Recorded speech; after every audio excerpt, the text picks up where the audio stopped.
Hello, everyone. It's currently midnight in Warsaw for me. And I woke up this morning, hung out with Sonia for the remainder of the day, left Munich, hopped on the plane, and headed here. Had a pretty eventful day. Unfortunately, had to get a bit of a late start to it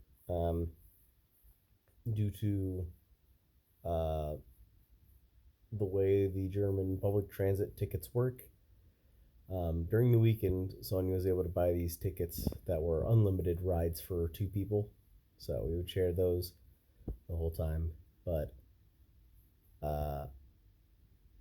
apparently, on weekdays, you're not allowed to use those tickets until 10 o'clock instead of like the whole day.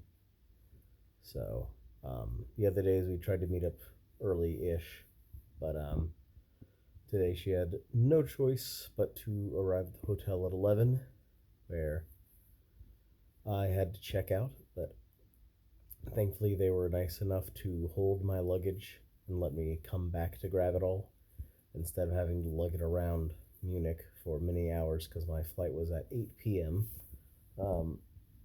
which is not something I would do in the future, but I wanted to.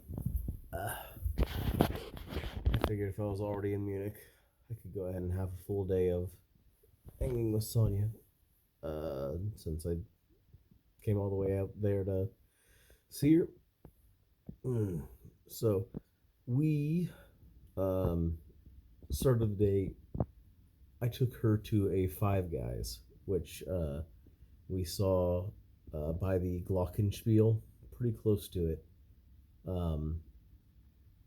That we saw when we were walking by, but I hadn't. That was like the first day, and I hadn't tried any German food or anything yet. So I definitely didn't want to actually eat there.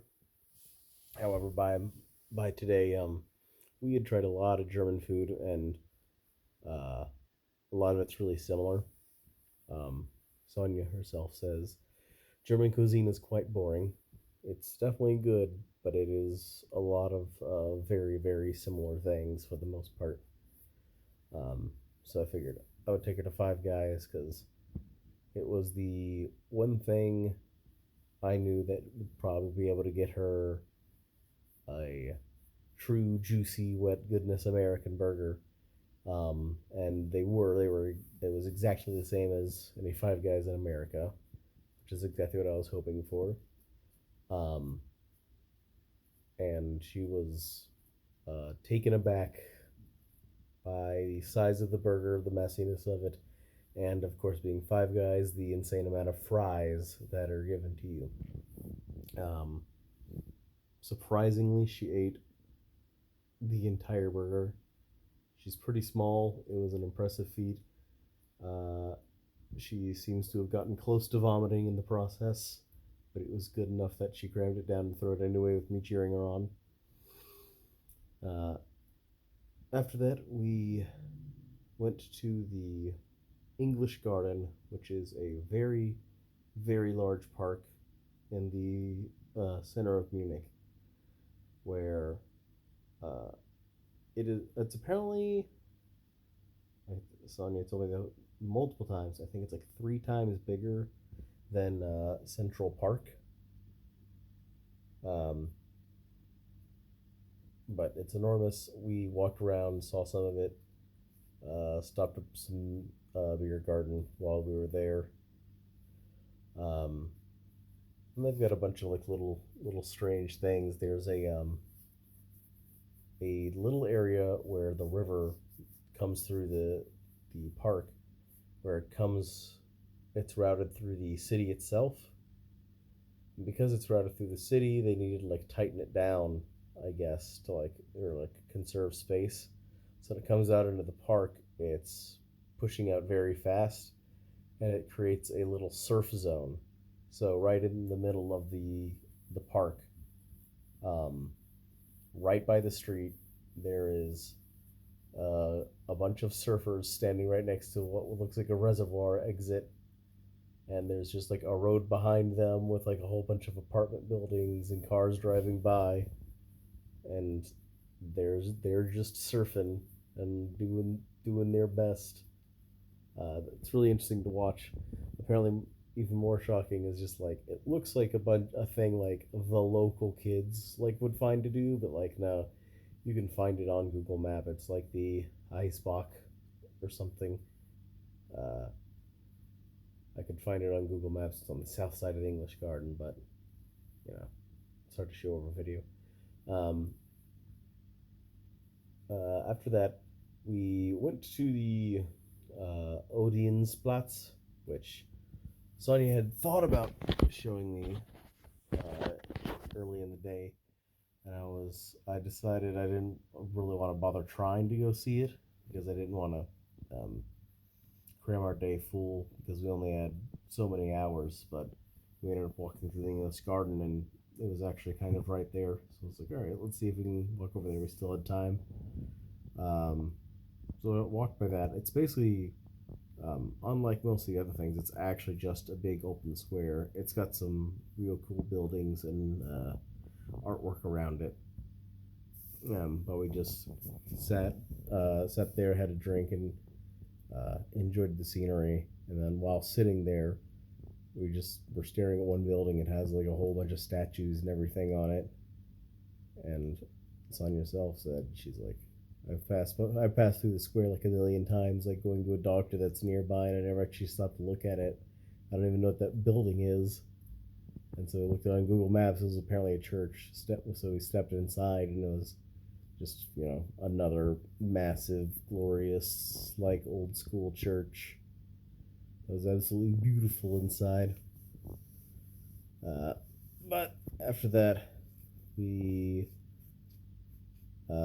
needed to take me to the airport. So we took the trains around, we got to a station where I could go to the airport and Sonia could go home afterwards.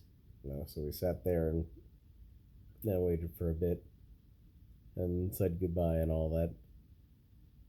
And then that was at about, was it? Oh, that's right. It was at 5 o'clock or 5:30. 5:30, pretty sure. Yeah. I told Sonia I would need 2.5 hours. Would probably be perfectly fine for the airport with a 40-minute transit time. And her mom were trying to convince me that I would need up to 4.5 hours. And as soon as the train left, I hit a stopwatch timer and I timed it until I got to the gate, and it took me 2 hours and 9 minutes. So I shoved that in her face because I was certainly the hell not gonna watch or go there 4 hours early. I've already done that with every other flight I've done on this trip, and I am very, very sick of being early. When you get to the gate, especially, it's very, very boring. So I was more than happy to try and cut that waiting down as much as possible. However, I did compromise with her and do 3 hours, and then the flight got delayed a bunch because Munich had a very, very bad thunderstorm. It got delayed like 3 times. So I ended up arriving in Warsaw at pretty much the exact same time that I did my first night arriving. However, this was a lot easier. I actually know the city now. I know exactly where I reserved, and this time I just called an Uber. I'm tired of roughing it and hoofing it, like trying to make a point. I don't need to make a point. I know I can. Although I kind of regretted it immediately upon calling in the Uber because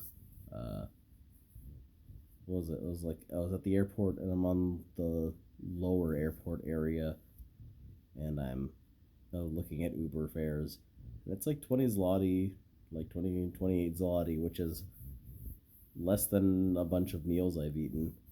So it's like, okay, all right.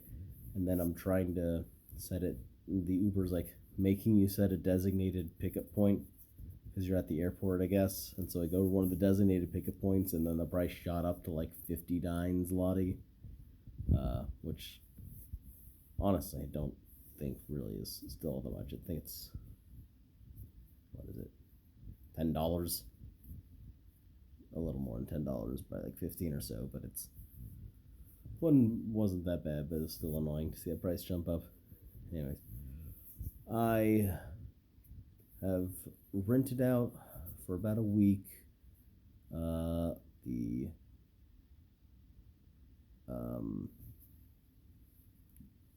crap, Gostrom Hotel, I think it is. I had it down just a second ago, but I already forgot. I'm real tired, but I had enough energy to get this recorded tonight. So, tomorrow, I guess it's back to trying to help feed refugees. I wish I had booked a different hotel in a different part of town. This is pretty close to where I stayed last time, so even walking to there will still be the same general path. But, c'est la vie. Maybe I'll switch to another hotel if I can later. Good night.